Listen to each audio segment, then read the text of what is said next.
हड्डियां दिख रही हैं, लेकिन कुपोषण को दूर करने के लिए जन स्वराज में किस विषय पे जन स्वराज अपनी स्थिति को स्पष्ट करे? बहुत कैसे संभव है? आप सोच रहे हैं कि हम 50,000 रुपया दे के क्रीम पोस्टिंग करा लें, क्रीम पोस्टिंग खाली जाके हाजिरी बनाए, सिविल सर्जन को 5,000 रुपया दे, आप प्रैक्टिस करते रहे। स्वास्थ्य व्यवस्था को सुधारने के लिए बड़ा बड़ा लंबा लेक्चर दीजिएगा, ये कभी हो सकता है? नहीं हो सकता है। स्वास्थ्य व्यवस्था को लेकर जन स्वराज की क्या सोच है? बिल्कुल ये सही सवाल है।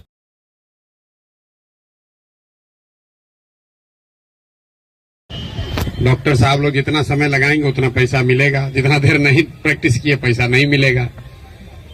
तो आप आए हैं तो इसलिए आपका विशेष धन्यवाद। हमारे पिताजी डॉक्टर थे तो हमको मालूम है, पत्नी भी मेरी डॉक्टर है। तो आपसे मेरा अनुरोध है कि आज मिलने का कारण ये है कि आपके मन में अगर कोई सवाल है, आप 1.5-2 साल से अपनी व्यस्तता के बीच में, समाज की अपनी समझ के बीच में सुन रहे हैं कि कोई आदमी पैदल चल रहा है, कुछ बात कर रहा है राजनीति का, जिससे आपका कभी सरोकार यदा कदा होता है। उसको लेकर अगर आपके मन में कोई सवाल है, उसको लेकर अगर आप कोई सुझाव देना चाहते हैं, तो मोबाइल में देखे हैं 2 मिनट का रील आया, कुछ देखे, कुछ समझे, कुछ नहीं समझे। आपकी अपनी अवधारणा है 50 साल की कि समाज कैसे चलता है।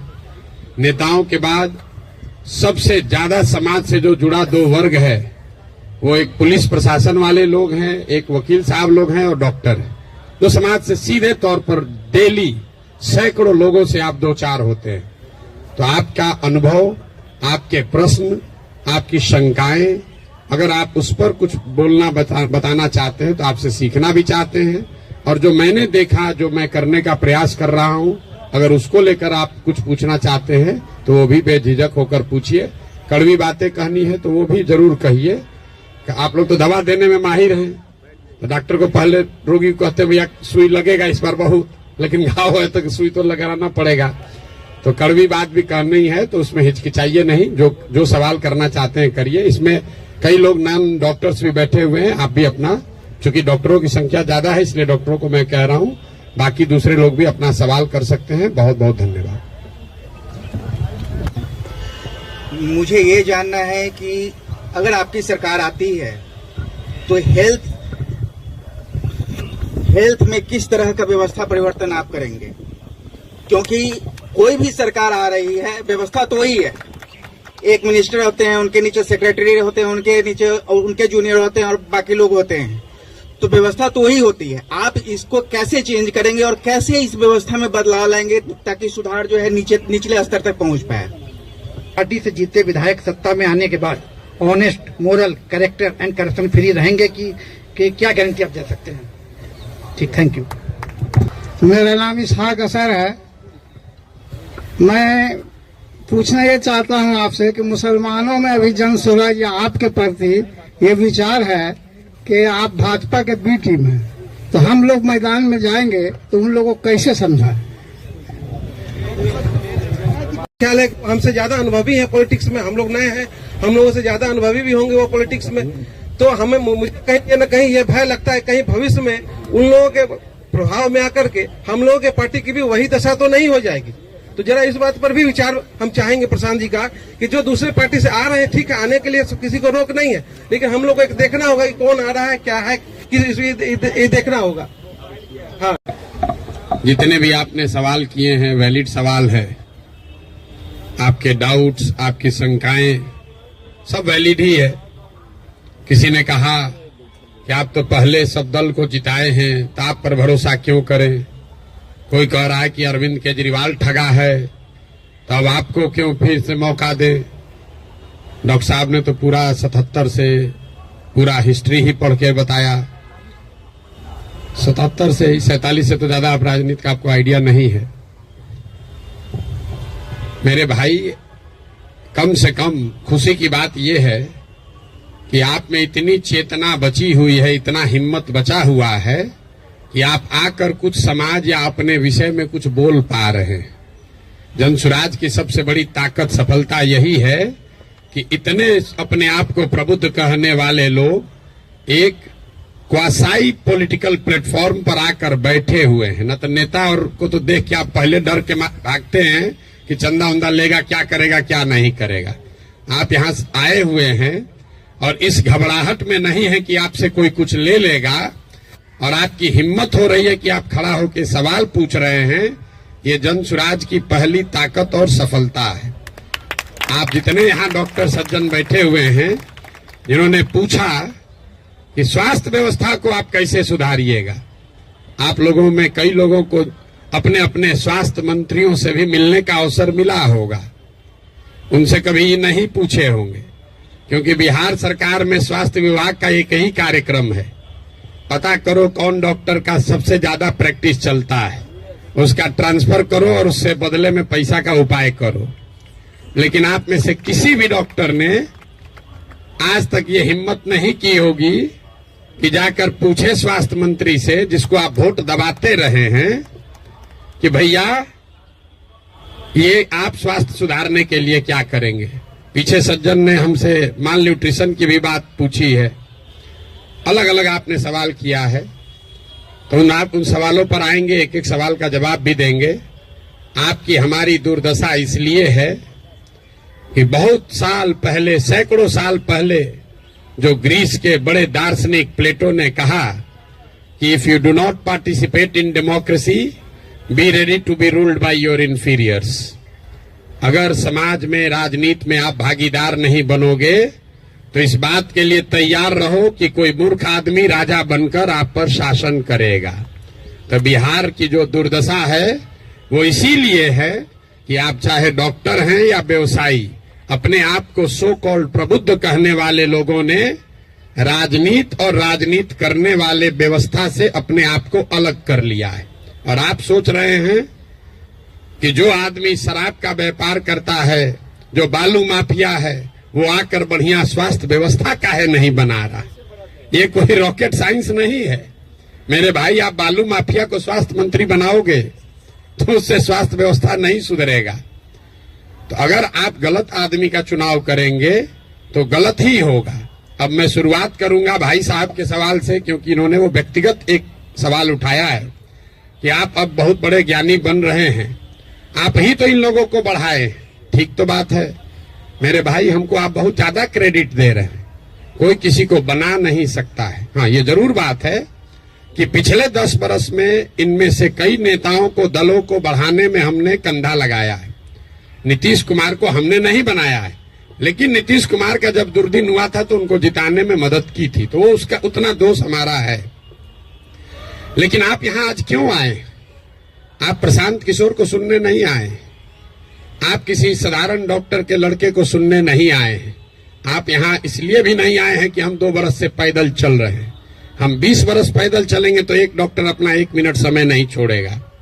आप इसलिए आए हैं कि 10 बरस हमने वो काम किया है, समाज में लोगों को पता है कि ये आदमी अच्छा है, खराब है, इस आदमी को राजनीति का समझ है। अगर पैदल चल रहा है तो कुछ न कुछ सोचिए कि चल रहा होगा। ये अपने आप को बड़ा मत बनाइए, अपने आप को पेडेस्टल पर मत बैठाइए। हम जब पैदल चलते हैं, लोग दुकान में, दलान में बैठ के हंसता है, क्या ही चलने से कुछ होगा बिहार में। फिर भी हमारे पास आता है, इसलिए आता है कि उसको डर है कि ये प्रशांत किशोर चल रहा है। और वो डर इसलिए है कि 10 बरस हमने वो काम किया है जो आप कह रहे हैं। मैं इसका रेफरेंस क्यों दे रहा हूं? क्योंकि मैं किसी मुख्यमंत्री का लड़का नहीं हूं, मैं किसी प्रधानमंत्री का लड़का नहीं हूं, मैं एक साधारण डॉक्टर का लड़का हूं। और मेरा काम ही मेरा पहचान है। वो काम किए हैं तब आज हमको सुनने आए। हम आपको ज्ञान देंगे कि कैसे चुनाव होगा, आप सुनिएगा। अगर हमने 10 बरस वो काम नहीं किया होता, आप वो बात नहीं सुनते। लेकिन लालू यादव का लड़का, राजीव गांधी का लड़का अगर आकर आपको ज्ञान दे, तो चाहे जीवन में एक भी चुनाव न जीता हो, आप उसकी बात को खूब गौर से सुनिएगा, क्योंकि वो बड़े बाप का लड़का है। तो ये आप बात समझिए कि हमने उनको बनाया नहीं है, और अगर बनाया है तो उसको सुधारने का भी जिम्मा हम ही लेकर चल रहे हैं। आप कुछ नहीं कर रहे हैं। आप पहले भी कमेंट्री कर रहे थे, अभी भी कमेंट्री कर रहे हैं। किसी ने कहा आप पर भरोसा कैसे करें? आप पढ़े लिखे व्यक्ति हैं, अपने आप को प्रबुद्ध बताते हैं। आपसे ज्यादा तो गांव वाले जानते हैं जनसुराज के बारे में। 2 बरस से हम गांव गांव में घूमकर हमारे वोकल कॉर्ड में गांठ पड़ गया। ये बताते बताते कभी जीवन में हमने किसी से वोट नहीं मांगा। हम लोगों को यही बता रहे हैं कि हम पर भरोसा मत करो, किसी दल पर भरोसा मत करो, अपने बच्चों के लिए जगो, वोट अपने बच्चों के लिए दो। गांव वाले को बता रहे हैं, उसको समझ में आ रहा है, लेकिन यहाँ के आदमी को समझ में नहीं आएगा। और आप उससे बेहतर नहीं हैं। ये पढ़े लिखे लोगों को भ्रम है कि हम लोग बड़ा अच्छा है। बिहार का दुर्दशा इसलिए है कि यहाँ का लोग पढ़ा लिखा नहीं है। तो 2-3 ये जो राजनीति का भ्रम है वो आपको दूर कर देते हैं। बहुत लोगों को लगता है कि जो पढ़ा लिखा नहीं है इसलिए बिहार का दुर्दशा है। इस भ्रम को बिल्कुल दिमाग से हटा दीजिए। जितनी गलती पढ़े लिखे लोग कर रहे हैं उससे कम गलती अनपढ़ लोग कर रहे हैं। जितनी अगर जाति की बात ले लीजिए, हिंदू मुसलमान की बात ले लीजिए, भ्रष्टाचार की बात ले लीजिए, तो पटना में जितने लोगों को आप जिता रहे हैं, पीछे के लोग तो फिर भी उलट पलट रहे हैं। पटना का विधायक पिछले 20-20 बरस से चुनाव नहीं हारे। और पटना की क्या दुर्दशा है आप लोगों को पता है। तो पढ़ा लिखा वोटर कहीं इस बात का प्रमाण नहीं है। जब देश आजाद हुआ तो इस देश में कुल 18% लोग साक्षर थे, 82% लोग निरक्षर थे। 82% इलिटरेट समाज ने गांधी को अपना नेता बनाया, अंबेडकर को, नेहरू को, पटेल को, बोस को चुना। आज पेपर पे बिहार में 77% लोग पढ़े लिखे हैं और आपने पिछले 30 बरस में किसको नेता बनाया है ये आपको हमको बेहतर पता है। इस बात का प्रमाण नहीं है कि पढ़ाई लिखाई से आप अच्छा वोटर बन जाएंगे। मनमोहन सिंह जी देश में जीवन में सिर्फ एक ही बार चुनाव लड़े, दक्षिण दिल्ली से चुनाव लड़े और बीजेपी के एक साधारण कार्यकर्ता से चुनाव हार गए। बीजेपी के एक साधारण कार्यकर्ता ने मनमोहन सिंह जैसे बड़े इकोनॉमिस्ट को चुनाव हरा दिया। और वो चुनाव झंझारपुर से नहीं लड़े, वो चुनाव मधुबनी से नहीं लड़े, बिहार से नहीं लड़े कि जाति पर सब वोट पड़ता है। दक्षिण दिल्ली के उस लोकसभा से लड़े जहां पर सबसे ज्यादा पढ़े लिखे, सबसे ज्यादा high capita per capita income वाले लोग वोटर हैं। उन्होंने मनमोहन सिंह जैसे बड़े इकोनॉमिस्ट को छोड़कर एक साधारण कार्यकर्ता को चुना। इसका कोई प्रमाण नहीं है। हम लोग घर में कहते हैं कि हमारी दादी पढ़ी लिखी नहीं थी लेकिन बड़ा समझदार थी। लड़का पढ़ लिख गया है लेकिन बड़ा लंपट है। आप पढ़े लिखे होकर भी बहुत बड़े बेवकूफ हो सकते हैं और नहीं पढ़ा लिखा व्यक्ति भी बहुत समझदार हो सकता है। इसका मतलब ये नहीं है कि पढ़ाई की महत्ता नहीं है। पढ़ाई सिर्फ आपको इतना ही करता है कि आप इंफॉर्मेशन को प्रोसेस करने की आपकी क्षमता बढ़ जाती है, उसको आर्टिकुलेट करके प्रेजेंट करने की आपकी क्षमता बढ़ जाती है। आपकी प्रोसेस, आप उससे बहुत वाइज हो जाएंगे, ऐसी बात नहीं है। दूसरा जो भ्रम आपने बताया, बिहार में तो सब वोट जाते पर पड़ता है, भाई साहब ने बताया, आपने उसका काउंटर भी किया। लेकिन ये सबसे ज्यादा पूछे जाने वाला सवाल है। पिछले 2 बरस से हर आदमी, हर सभा, हर मीटिंग में ये कोई ना कोई जरूर पूछता है, भैया सब तो ठीक है, जाति से कैसे निपटिएगा। तो पहली बात तो ये समझिए कि जाति जो है वो सिर्फ बिहार की सच्चाई नहीं है, जाति पूरे भारत की सच्चाई है, यहाँ के समाज की सच्चाई है। जाति की महत्ता जितनी बिहार में है इतनी ही आंध्र प्रदेश में है, इतना ही कर्नाटक में है, इतना ही गुजरात में है, इतना ही यूपी में है।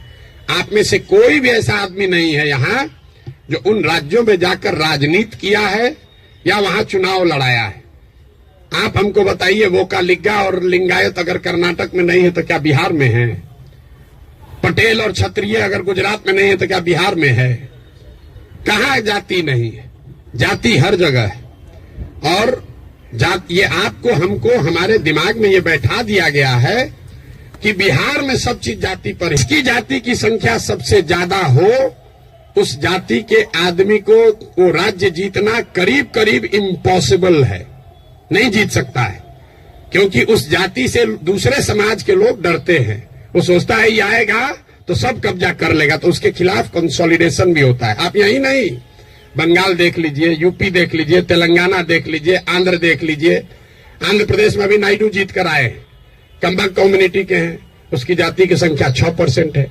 बगल में योगी जी हैं, राजपूतों की संख्या 4% है। उसके बगल में मध्य प्रदेश में यादव जी हैं, उनकी संख्या 5% से कम है। राजस्थान देख लीजिए, आप कहिए वो तो भाजपा का है, जितना रीजनल पार्टी है सबका उठाकर देख लीजिए, कहीं पर भी जिस जाति की संख्या सबसे ज्यादा है उसका नेता मुख्यमंत्री नहीं है। अब फिर यहाँ गलथेथाई का आदत है, कहेगा ना नीतीश तो पिछड़ा का नेता है। तो भाई अगर कोई नीतीश जी पिछड़ा का समीकरण गोलबंदी कर सकते हैं तो आप भी कर सकते हैं। आपको कौन रोका है? किसने रोका है कि कुशवाहा का जाति का कोई नहीं कर सकता है, या कोई ब्राह्मण नहीं कर सकता है, कोई राजपूत नहीं कर सकता है? भाई अगर कुर्मी समाज का आदमी कर सकता है तो कोई मुसहर भी कर सकता है, कोई कुशवाहा भी कर सकता है, कोई राजपूत भी कर सकता है। आप में वो क्षमता होनी चाहिए, वो प्रयास करने की का मादा होना चाहिए। जाति का भ्रम मत पालिए। और अंतिम बात, मान लीजिए एक बार कि आपको बात मान भी ले कि जाति बड़ा महत्वपूर्ण है, तो जिसको भी राजनीति के जरिए समाज का अगुवा बनना है उसके पास ये विकल्प नहीं है कि समाज में सब सुधर जाएगा तब हम आएंगे। सब आदमी कहता भैया करना तो चाहते हैं लेकिन बिहार में जातिवाद बड़ा है। अरे भाई, तो जब जातिवाद खत्म हो जाओगा तब राजनीति करने आओगे, तो ना जाति कभी खत्म होगा ना कभी आओगे। और अगर खत्म हो ही जाए, अगर भ्रष्टाचार खत्म हो जाए, जातिवाद खत्म हो जाए, बाहुबल खत्म हो जाए, तो आपके हमारे आने की जरूरत क्या है? जो खत्म किया है उसी को आगे रहना चाहिए। अरे आपकी हमारी जरूरत तभी तो है। राजनीतिक अगुवा जिसको बनना है उसको समाज की कमजोरी और उसकी ताकत के रहते हुए ही उसका अगुवाई करना है। आप उससे अलग नहीं हट सकते। किसी ने भ्रष्टाचार की बात कही, भ्रष्टाचार पर आपका क्या प्रोग्राम है? कोई प्रोग्राम नहीं। भ्रष्टाचार तब सुधरेगा जब आप और हम भ्रष्टाचार कम करेंगे। कैसे संभव है? आप सोच रहे हैं कि हम 50,000 रुपया दे के क्रीम पोस्टिंग करा लें, क्रीम पोस्टिंग खाली जाके हाजिरी बनाए, सिविल सर्जन को 5,000 रुपया दे, आप प्रैक्टिस करते रहे। स्वास्थ्य व्यवस्था को सुधारने के लिए बड़ा बड़ा लंबा लेक्चर दीजिएगा, ये कभी हो सकता है? नहीं हो सकता है। स्वास्थ्य व्यवस्था को लेकर जनसुराज की क्या सोच है? बिल्कुल ये सही सवाल है। सिर्फ स्वास्थ्य व्यवस्था को लेकर नहीं, 2 संकल्प जो जनसुराज में हम लोगों ने दिया है कि बिहार के हर पंचायत का, बिहार का नहीं, हर पंचायत का 8,500 पंचायतों का हम योजना बनवा रहे हैं, पैदल चल के खुद जाकर देखकर। और ये तय किया जा रहा है कि उस पंचायत में पढ़ाई की व्यवस्था कैसे होगी, 800 से 1200 रोजगार के अवसर कैसे पैदा किए जाएंगे, और उस पंचायत में जिस तरह की भी खेती होती है उस खेती को खाने वाले खेती से कमाने वाला खेती कैसे बनाया जाएगा। ये 8,500 कार्यक्रम, 8,500 डॉक्यूमेंट जारी करेंगे। आप में से ज्यादातर लोगों को पढ़ने का भी समय नहीं होगा, लेकिन 8,500 पंचायतों का अलग अलग योजना बनाकर जारी करेंगे चुनाव से पहले। उसके साथ साथ बिहार के विकास के लिए जो 10 महत्वपूर्ण पहलू हैं उसमें स्वास्थ्य भी इंक्लूडेड है, उस पर भी 10 साल का विजन डॉक्यूमेंट बनाकर आपको चुनाव से पहले जारी करेंगे। ये बताएंगे कि बिहार में स्वास्थ्य की व्यवस्था को कैसे सुधारा जाए। आप उसको पढ़िए, समझिए, कुछ योगदान देना है योगदान भी दीजिए, सुझाव भी दीजिए, और अगर ठीक लगे तो अच्छा तब अपनाइए, हमारे कहने पर मत जाइए। अब आप कहिए कि अभी काहे नहीं जारी किए हैं? अभी इसलिए नहीं जारी किए हैं कि अगर अभी हम वो योजना जारी कर दें तो वो मेरी सोच होगी, उसमें आपकी और बिहार के लोगों की सोच समाहित नहीं है। पहले गांव गांव जाकर देखकर ये समझ रहे हैं, लोगों से पूछ रहे हैं कि क्या करना पड़ेगा। ज्यादातर आदमी कहेगा नया क्या देख लीजिएगा इसमें। हम आपको बता रहे हैं नया क्या देख लेंगे। हम भी बिहार के सरकारी स्कूल में पढ़े हैं, हमने अपने बाबूजी के क्लिनिक में देखा है 100 रुपया के मोनोसेफ नहीं खरीद पाने की वजह से इनके फ्लाइटिस के पेशेंट हाथ जोड़ के कहते हैं भैया मर जाए, लेकिन अब हम कुछ नहीं कर सकते, घर में कुछ नहीं बचा है। 100 रुपया तो हमको उसकी समझ है, लेकिन इसके बावजूद जब हम 2 वर्ष से चल रहे हैं पैदल, तो जो गरीबी, जो बदहाली, जो कष्ट मैंने जमीन पर देखा है इसका मुझे कभी अंदाजा नहीं था। हम संयुक्त राष्ट्र संघ में पब्लिक हेल्थ में ही 10 बरस काम किए हैं, यहाँ राजनीति में से भी जुड़े रहे, लेकिन जितनी गरीबी बदहाली हम अपनी आंखों से देख रहे हैं ये आंकड़ों से दिखने वाली गरीबी से कहीं ज्यादा है। आपने कुपोषण की बात कही, यहां सब डॉक्टर बैठे हुए हैं। आप में से ज्यादातर आदमी ऐसे होंगे जो शायद ही कोई 10 से ज्यादा हीमोग्लोबिन वाली महिला आपको देखते होंगे। यहां हम लोग जो एक स्टडी करा रहे हैं, देखते हैं, आप देखिएगा कल से ध्यान से। गांव में कहीं जाइए, 55-60 साल से ज्यादा उम्र की कोई महिला आपको सीधी खड़ी नहीं दिखेगी, सब बेंड हो गई है ऊपर से। तो न्यूट्रिशन आप न्यूट्रिशन समझते अगर हैं, आप लोग तो डॉक्टर हैं, तो आपको पता है कि लंबे समय तक हीमोग्लोबिन के कमी की वजह से और ग्रोइंग एज में कैल्शियम नहीं मिलने की वजह से बोन का स्ट्रक्चर इतना कमजोर है कि समय से पहले वो बेंड होने लगता है। ये जब आप गांव में चलिएगा तो देखिएगा। 5 फीट 4 इंच से ज्यादा, 5 फीट 5 इंच से ज्यादा उम्र हाइट की कोई महिला आपको दिखने वाली नहीं है। आपने ठीक कहा, न्यूट्रिशन कोई वन शॉट सॉल्यूशन नहीं है, एंड इंटरजेनरेशनल प्रॉब्लम है। जिस मोदी जी के किताब पेपर की आप बात कर रहे हैं, एक आंकड़ा आपको दे रहा हूं। आज से 300 साल पहले यूरोप में लोगों की एवरेज हाइट भारत में लोगों के एवरेज हाइट से 1.4 इंच कम होती थी। अब यूरोप में 300 साल में on an average 1.6 inch Bharat से ज्यादा हो गई है। 300 वर्ष में करीब करीब 3 इंच लंबाई का असर पड़ गया है। और दुनिया भर में जो डेवलपमेंटल इकोनॉमिक्स पढ़ते हैं उनको मालूम है कि हाइट और लाइफ टर्म अर्निंग में डायरेक्ट कोरिलेशन है। The taller you are more likely to earn higher income and wages than those who are not. इसका मतलब ये नहीं कि जिसका हाइट कम है पैसा कम कमा रहा है, तुरंत लोग गणना करने लगेगा कि तो बड़ा नाटा आदमी को देखे हम बड़ा पैसा कमा रहा है। Height is a reflection of your overall growth. अब डॉक्टर लोग को हम क्या बताएंगे, आपको समझ है, हाइट दिख रही है और ब्रेन का ग्रोथ आपको नहीं दिखता है। तो जो लंबे समय तक स्टडीज हुई हैं उसमें यह क्लियर बताया गया है कि हाइट और लाइफ टर्म अर्निंग, समाज के सोसाइटी में लाइफ टर्म अर्निंग का डायरेक्ट कोरिलेशन है। तो बिहार में ये परेशानी है, एक झटके में मेरे भाई साहब वो खत्म नहीं हो सकता है। यहां किसी ने पर कैपिटा इनकम की बात की। बिहार में पर कैपिटा इनकम है 35,000 रुपया। देश में प्रति व्यक्ति आय है करीब करीब 1,34,000। बिहार का प्रति व्यक्ति आय है 35,000 रुपया सालाना। उसमें अगर पटना और बेगूसराय को हटा दीजिएगा तो ये प्रति व्यक्ति आय घट के हो जाएगा 22,000 रुपया। 22,000 को जरा 365 से डिवाइड कर दीजिए, देखिए कि दिन में कितना हुआ। 100 में 80 आदमी यहां दिन में 100 रुपया भी नहीं कमा रहा है। आप किस न्यूट्रिशन की बात करेंगे। मुझे एक लड़का मिला, उसको हम लोग कैंप में शाम में खाना खिलाते हैं, जो लड़के आते हैं, बहुत ज्यादा खा रहा था। उसको ऐसे बुला के पूछे, बेटा ये इतना रोज खाते हो? बोला सर आज तक जीवन में ऐसा हुआ ही नहीं कि हम खाना खत्म कर लिए और तसली में अभी चावल बाकी है। आज तक ऐसा जीवन में नहीं हुआ कि हमारा पेट भर गया हो और चावल अभी तसली में बाकी है। जो जितना खाना है उसी से पेट भरना है। आप न्यूट्रिशन की क्या बात करेंगे। इन बातों की चर्चा आपने ठीक कहा जनसुराज में नहीं करते। क्या करें, उसको जो सीधी बात बता रहे हैं कि 100 रुपया नहीं कमा रहे हो, ये समझे में नहीं आ रहा है, तो उसको कैल्शियम और हीमोग्लोबिन का कमी बताएंगे तो उसको बुझाएगा। हमको उसको उस भाषा में समझाना है जो उसको समझ में आए। आप बहुत बड़े ज्ञानी हैं, आप व्यवस्था को सुधारना चाहते हैं, सुधारिएगा तब ना जब व्यवस्था में आइएगा।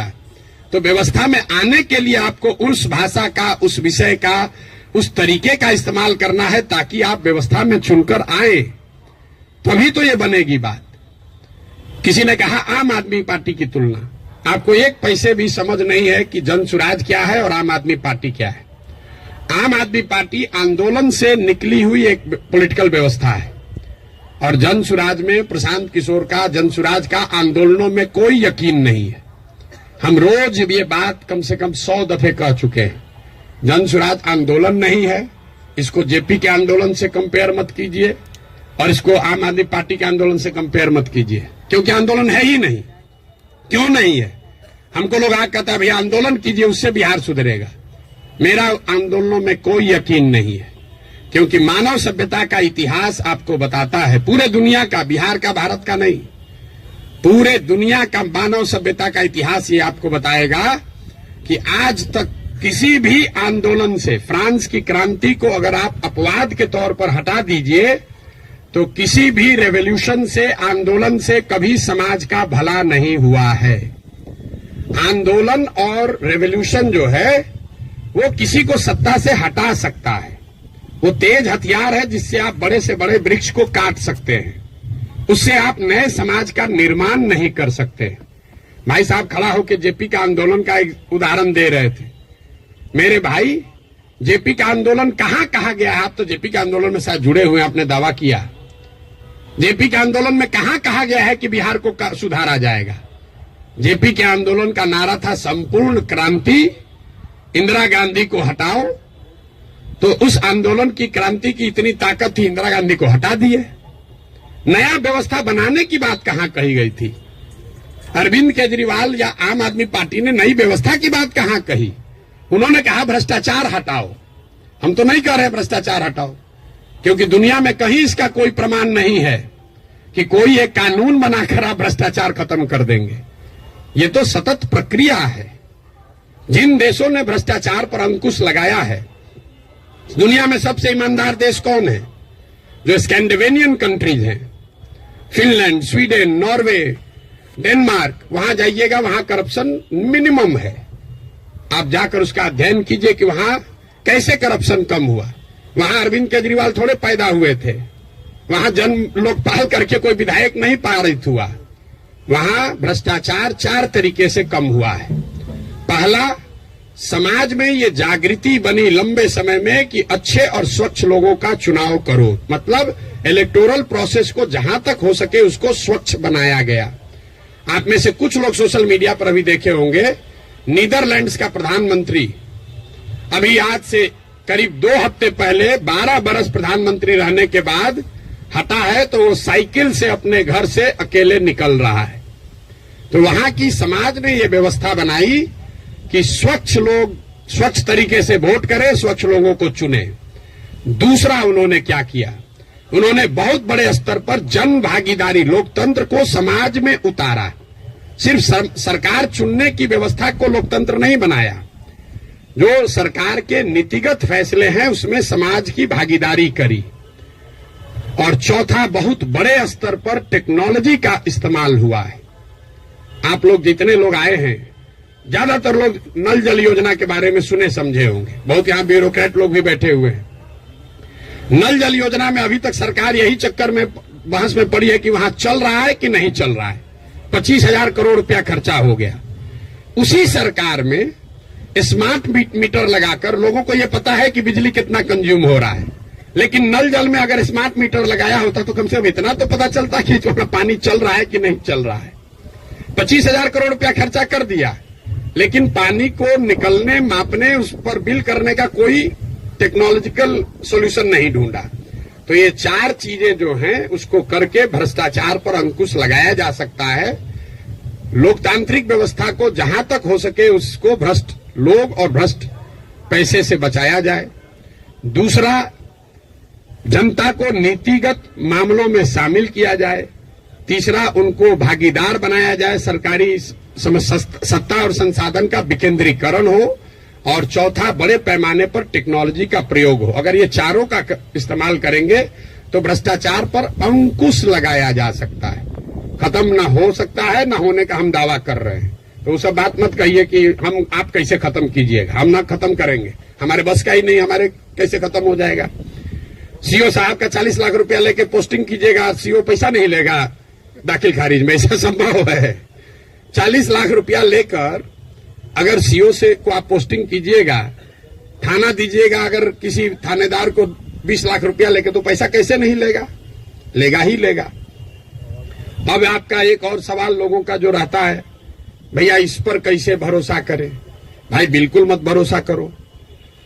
जो पहले से आपको ठग रहा है, आप लोग डॉक्टर हैं, जो दवा पहले से फेल है उसको इस्तेमाल करना चाहते हो, लेकिन ट्रायल मेडिसिन कैसे, मेडिसिन का ट्रायल कैसे होता है? आपको मालूम है कि इसकी 100% गारंटी नहीं है, लेकिन फिर भी कहते हैं अच्छा पेशेंट मर रहा है, उसका कंसेंट लेकर आप ट्रायल मेडिसिन देते हैं कि 20% भी चांस अगर कहीं लग गया तो ठीक हो जाएगा। आप जनसुराज को वही ट्रायल मेडिसिन ही समझ लीजिए। पहले वाला तो पहले से एक्सपायर है। बताइए यहाँ के लोगों के बुद्धिमत्ता का जरा आलम देखिए। जो पहले से एक्सपायर मेडिसिन है उसको देने के लिए तैयार है, लेकिन ट्रायल मेडिसिन में शायद संभावना है 10% ठीक हो जाए, हम 10% कह रहे हैं, तो उस पर आप दाव नहीं लगाना चाहते। पहले से एक्सपायर मेडिसिन को कह रहे इसी को दो। भाई किसको कंपेयर कर रहे हैं आप? अगर दो यहां नई व्यवस्था बन रही हो तो जरूर आपका वैलिड सवाल है कि भाई आम आदमी पार्टी को दे कि जनसुराज को दे। लेकिन जब पहले से तीनों एक्सपायरी मेडिसिन है, उसके सामने कुछ भी नया हो रहा है, तो आपको तो कहना चाहिए नहीं चलो एक बार ट्राई करके तो देखते हैं। यहां तो 30 वर्ष से खत्म ही हो रहा है। मेरा आपसे इतना ही अनुरोध है, आग्रह है। आपने ड्राइंग रूम में रहकर बहुत बात कर ली, अपने चैम्बर में रहकर बहुत बात कर लिया। आप समाज की चिंता करने वाले लोग हैं, लेकिन इसी अव्यवस्थित समाज से आपने अपने और अपने परिवार के लिए कुछ कर लिया है। अब ये समय है कि थोड़ा ही सही कुछ न कुछ अपने इस मिट्टी के लिए, अपने समाज के लिए वापस कीजिए। प्रशांत किशोर पर भरोसा मत कीजिए। हम करें, आप करें, हमारे बच्चे करें, आज हो या 20 वर्ष के बाद हो, करना तो किसी न किसी बिहार के आदमी को ही पड़ेगा। ये बात आप गांठ बांध लीजिए। कोई तमिलनाडु से आकर बिहार की व्यवस्था सुधारने वाला नहीं है। और डॉक्टरों का और बुद्धिजीवियों के लिए अंतिम बात, आपका सबसे बड़ा स्टेक है। कई बार पैसे वाले बुद्धिजीवियों को लगता है हम तो बचे हुए हैं, इससे हमारा लड़का तो बंगलोर सेटल हो गया। मेरे भाई, आपका दुर्दशा सबसे ज्यादा है। जो गरीब है उसका बच्चा तो फिर भी छठ में आ जा रहा है, ट्रेन में धक्का खा के भी। आपका बच्चा कहता है ना कहां जाएंगे छठ में, वहां ठीक नहीं लगता है। जो गरीब है वो बूढ़ा होगा, वापस अपने घर में आएगा, क्योंकि उसको बॉम्बे बेंगलोर रहने का साधन नहीं है। लेकिन आपके बच्चे, जिसके लिए आप अभी 18 घंटा काम कर रहे हैं, जैसे हमारे बाबूजी किए, आपके बच्चे बिहार वापस लौट कर आने वाले नहीं है। अगर जहाज डूबेगा तो उसमें बैठा हुआ हर व्यक्ति डूबेगा।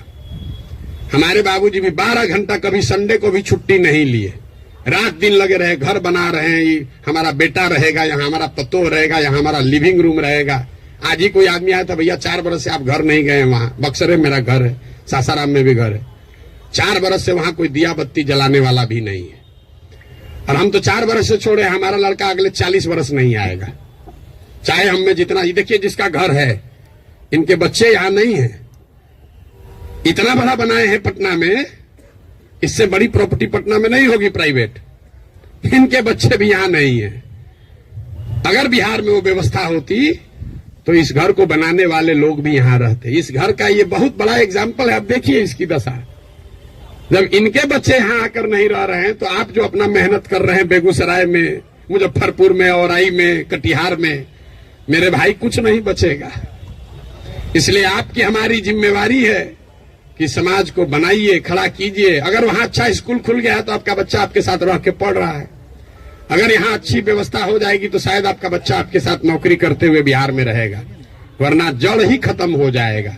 हम गांव में चलते हैं, देखते हैं जितने बड़े घर पुराने बने हैं, सब करीब करीब भूत बंगला बन गया है, ढह कर खंडहर हो गया है। तो ये प्रबुद्धों को समझने सोचने का समय है। एक अवसर अगर मिला है, आपके पास जो भी क्षमता है, जिस तरीके से भी, कुछ नहीं है, आप कम से कम मन से आशीर्वाद तो दीजिए। सवाल क्या कर रहे हैं? आपको कोई कहता सवाल करने, हमको कोई दिक्कत नहीं, दिन भर आप सवाल कीजिए, हम तो दिन रात यही काम करते हैं। लेकिन सवाल करके आप किसी का भला नहीं कर रहे हैं, आप अपना ही नुकसान कर रहे हैं। अरे कुछ नहीं कीजिए, कम से कम कुछ अच्छा हो रहा है उसके समर्थन में एक आवाज तो लगाइए। वो भी नहीं कर सकते हैं, गुड विशेष आशीर्वाद तो दे सकते हैं। आपसे तो कोई पैसा मांगा नहीं, वोट तो देने आप जाइएगा नहीं, ऐसे भी वोट देने तो ऐसे भी नहीं जाइएगा। आपका वोट है, आप अपने को जबरदस्ती बैठाए हुए हैं एवरेस्ट पर। आपको पूछ कौन रहा है? आपको पूछ कोई नहीं रहा है। तो अपने आप को रेलेवेंट बनाइए, ताकि आपके आने वाली पीढ़ी इस जमीन से जुड़ी रहे। आप जिस काम को करने के लिए अपना अभी जीवन खपा रहे हैं, आपके पास 1 मिनट नहीं है कि सांस भी ले। जो चीज बना रहे हैं उसको भोगने वाला, उसका उपयोग करने वाला कोई नहीं बिहार में बचेगा आपका अपना, अगर आप बिहार की व्यवस्था को सुधारने के लिए कुछ न कुछ न करें। और ये आपकी हमारी नैतिक और मौलिक जिम्मेवारी भी है कि अगर भगवान ने हम लोगों के लिए अच्छा कुछ कर दिया है तो हम लोग की जिम्मेवारी है कुछ हम लोग वापस इस समाज को दें। अब आपका और कोई सवाल है तो कर लीजिए। बहुत बहुत धन्यवाद।